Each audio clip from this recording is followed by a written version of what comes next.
মেহেদি শুভ ভাইয়া, আপনি 7তলা বিল্ডিং এর উপর উঠে হিসু করেন কেন? কারণ এই মেহেদি শুভ ভাইয়ার পিছনে হাজার হাজার সিলেটের মেয়েরা ঘুরে। সিলেটের মেয়েরা এই মেহেদি শুভ ভাইয়াকে বিয়ে করতে চায়। সিলেটের মেয়েরা আমার পায়ে ধরে থাকে আমার সাথে প্রেম করার জন্য। এবার বুঝছো আমার লেভেলটা কোন জায়গায়? এটা হচ্ছে আমার পাওয়ার লেভেল, ক্ষমতা, কোয়ালিটি, যোগ্যতা। এবার বুঝছো আমি কে? মেহেদি শুভ ভাইয়া। ওয়েট মানে গাইস, সবই বুঝলাম। ও চাঁদপুরের গর্ব, বাংলাদেশের একটা কিংবদন্তি, ও অনেক বড় চেটের বাল। কিন্তু কথা হইতাছে যে ওরে মেয়েরা অনেক চায়, ওরে মেয়েরা বিয়ে করতে চায়। এটার সাথে 7তলা বিল্ডিং এর উপরে ওইটা মোতার সম্পর্ক কি? মানে লজিক কোন জায়গায়? So hey guys, welcome back. I hope কি তোমরা সকলেই ভালো আছো অ্যান্ড আমিও ভালো আছি। সো গাইজ, আজকের ভিডিওটা যাকে নিয়ে তাকে হয়তো তোমরা কেউ কেউ চিনো বা ম্যাক্সিমাম মানুষ চিনোই না। না চিনারাই স্বাভাবিক, কারণ আমি নিজেও চিনতাম না। আর আজকে আমি যাকে নিয়ে ভিডিও বানাইতেছি সে আসলে নিজেকে অনেক বড় চ্যাটের বাল মনে করে। সে নাকি চ্যাটের অনেক বড় কিংবদন্তি। মেহেদি হাসান শুভ, এ থেকে বোঝা যাচ্ছে যাদের নামের সাথে মেহেদি হাসান নামটা থাকবে তারা জীবনের কোনো না কোনো এক পর্যায়ে সেলিব্রিটি হইতে পারবেন। আমি মেহেদি হাসান শুভ হচ্ছে চাঁদপুরের গর্বিত সন্তান। মানে আমরা দুইজনই যে বাংলাদেশের কিংবদন্তি, এটা তো আপনারা জানেন। সো আমি সকল বাবা মাকে বলবো যে আপনারা সন্তান জন্ম দেওয়ার পর তার নাম রাখবেন মেহেদি হাসান, পরে যা রাখা রাখতে পারেন। যদি মেহেদি হাসান নাম রাখেন তাহলে সে জীবনের কোনো না কোনো এক পর্যায়ে আমার মতো এবং লিটন ভাইয়ের মতো সেলিব্রিটি হতে পারবে।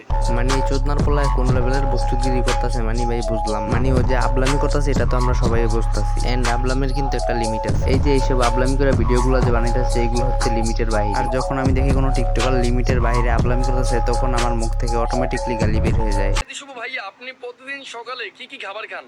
ভাই আমি মেহেদি শুভ ভাইয়া প্রতিদিন সকালে যে খাবার খাই ওই খাবার পুরো ঢাকা শহরের মানুষও চোখে দেখে নাই ভাইয়া। ওকে, তো মেহেদি শুভ ভাইয়া, তোমার কাছে না পার্সোনালি আমার একটা কোয়েশ্চেন আছে যে তুমি কি আসলে মানুষের পুটকি দিয়ে বের হইছো? মানে তোমার কথাবার্তা শুই না মনে হয় না যে তুমি মানুষের সন্তান। মানে আমি তো মাঝে মাঝে ভাবি তোমার মতো এত বড় চ্যাটের বালরা লিগে দুনিয়াতে জন্মগ্রহণ করেছে। তোমার তো উচিত মঙ্গল গ্রহে থাকা, মানে পৃথিবীর বাহিরে অন্য কোনো গ্রহে থাকা। কারণ এই দুনিয়াতে তো মানুষ বাস করে, আর মানুষ তো তোমার মতো না। মানে তুমি তো আর মানুষের সমান না। মানে আমার পার্সোনালি মাঝে মাঝে মনে হয় তুমি আসলে এলিয়েনের পুটকি দিয়ে বের হইছো। মানে ভাইরাল হওয়ার জন্য এরকম বক্ষ দিয়ে মানুষ করে তুলনা দেখলে আমি বুঝতাম না। হালা বোকা চোদা কোনানকার। মেহেদি শুভ ভাইয়া, ওই দিন দেখলাম কিছু মানুষ আপনাকে মারতেছে।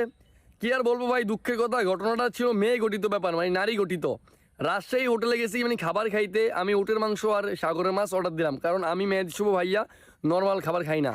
আরে বোকা চোদা গাইজ, তোমরা কি জানো ফকিন্নির পোলা কারে বলে? এখন তোমরা অনেকেই মনে করবা যার বাবার টাকা নাই, যে অনেক গরিব, তাকে বলে ফকিন্নির পোলা। আসলে এটা অনেকে মনে করে আর কি, কিন্তু প্রকৃতপক্ষে তারা ফকিন্নির পোলা না। দেখবা যে অনেক ফ্রেন্ড সার্কেলে অনেক ফ্রেন্ডরা থাকে যে অনেক ফ্রেন্ডের ছোট করে কথা বলে। লাইক ধরো একটা ফ্রেন্ড সার্কেলে 3জন ফ্রেন্ড আছে, একজন ফ্রেন্ডের বাবা মনে করো যে একটু গরিব। মানে কিছু কিছু পোলাপাইন আছে একদম জেনুইল বোধাই, মানে ওদের মাথায় কোনো সেন্স নাই। ফ্রেন্ডের বাবা গরিব তাই ফ্রেন্ডকে ফকিন্নির পোলা বলে, ফকিন্নি বলে হ্যান ত্যান। কিন্তু প্রকৃতপক্ষে ওরাই হচ্ছে আসল ফকিন্নির পোলা। মানে তোর মধ্যে যদি ভালো একটা মন মানসিকতা না থাকে, তোর মধ্যে যদি কোয়ালিটিফুল চিন্তা ভাবনা না থাকে, তাহলে তুই একটা ফকিন্নির পোলা হইলি না কেমনে? ওরা হইতাছে আসল ফকিন্নির পোলা, কারণ ওদের বাপ মা ওদের এই শিক্ষাটা দিতে পারে না কেমনে একটা কোয়ালিটিফুল চিন্তা ভাবনা নিজের ভিতরে রাখতে হয়। হ্যাঁ, একটা খারাপ মানুষের তোর যা ইচ্ছা তাই কো, ওইটা আমার দেখার বিষয় না। খারাপ মানুষের সাবজেক্টই আলাদা, আমিও খারাপ মানুষ দেখতে পারি না। যাই হোক, আমরা আমাদের ভিডিওর মেইন টপিকে আসি। বোকাচোদা মেহেদি শুভ ভাইয়ার ভিডিওর টপিক।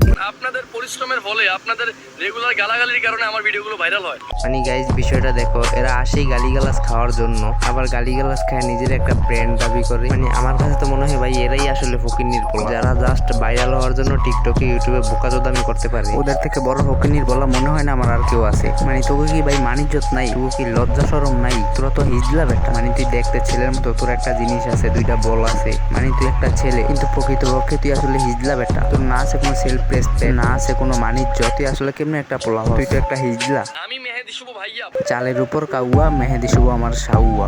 কি পোলা যা বাঘ।